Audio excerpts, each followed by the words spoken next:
సాధారణంగా వృద్ధాపంలో చూపు తగ్గిపోవటం, వినకడి శక్తి తగ్గిపోవటం, మాటల్లో స్పష్టత లేకపోవటం, తన పనులు తాను చేసుకోలేకపోవటం జరుగుతూ ఉంటుంది.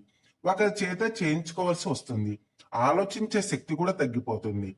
ఇతరుల మీద ఆధారపడుతూ జీవించవలసి వస్తుంది. ఇది నిజంగా దుర్భరమైన స్థితి.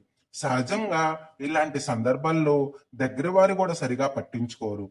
అంతవరకు వైభవంగా జీవించి చివర్లో అలా జీవించి వస్తే అది నిజంగా నరకమే. అంచేతే చాలా మంది వృద్ధాప్యాన్ని ఒక శాపంగా భావిస్తారు.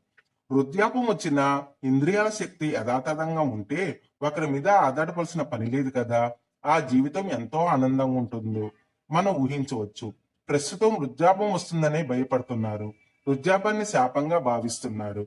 అందుకనే చిన్నతనం నుంచే ధ్యానం చేస్తూ మన ఇంద్రియాల మీద పట్టు సాధిస్తే వృద్ధాప్యం కూడా చాలా ఆనందంగా ఉంటుంది మిత్రులు.